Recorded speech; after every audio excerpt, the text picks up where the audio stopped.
லூசானு இல்ல நான் லூசானு கேக்குறேன். கண்ணாடி திருப்பினா எப்படி பாட்ட மூவாங்க? அதானே எப்படி மூவ் ஆகும்?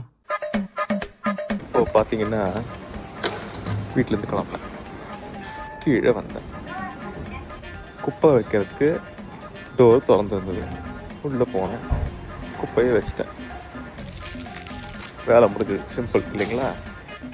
ஜப்பான் வந்து 6 மாதம் ஆகுது. இதைத்தான் வந்து டெய்லியும் பண்ணுறோம். ஒரு நாள் திடீர்னு குப்பை வைக்கிற டோர் பூட்டிருந்தோம்.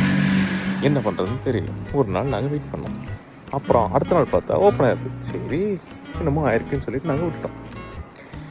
ஒரு 4 நாள் கழிச்சு திரும்பவும் அதே மாதிரி கதவு பூட்டியிருந்தது.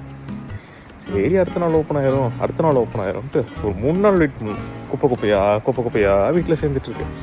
என்னடா பண்ணுறது அப்படின்ட்டு எங்களுக்கு இந்த வீட்டை காமிச்சு கொடுத்த ஏஜென்ட்டு, இந்த வீட்டில் என்னென்ன நீங்கள் பண்ணணும் அப்படின்னு ஒரு ஏஜென்ட் வந்து எங்களுக்கு ஹெல்ப் பண்ணாங்க. அப்போ அவங்கள கூப்பிட்டு, ஐயா சாமி எங்களுக்கு என்ன பண்ணுறதுன்னு தெரியல, இப்போ நீங்கள் இதுக்கு ஏதாவது ஒரு வழி சொல்லுங்கள், குப்பை வைக்க முடியல அப்படின்னு நாங்கள் கேட்டோம். என்ன சொன்னாருன்னா, நீங்கள் அந்த கதவை ஓப்பன் பண்ணி பார்த்தீங்களா? எங்கள் கதவை தான் பூட்டியிருக்குன்னு நாங்கள் சொல்கிறேங்க. அடா அது இல்லைங்க, உங்கள் சாவியை போட்டு ஓப்பன் பண்ணுங்க அப்படின்னாங்க. எங்கிட்ட இந்த இதுக்கு சாவி இல்லைங்க கதவை ஓப்பன் பண்ணுறதுக்கு அப்படின்னு. இல்லை சார், உங்கள் வீட்டு சாவியை தான் போட்டு ஓப்பன் பண்ணுங்கன்னு நாங்கள் சொல்கிறோம், நீங்கள் ட்ரை பண்ணி பார்த்துட்டு அப்புறம் சொல்லுங்கள் அப்படின்னு. என்னடி சொல்ற? நீ என்ன சொல்ற?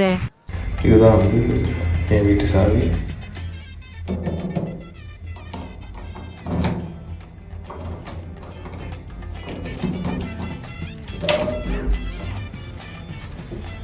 April fool.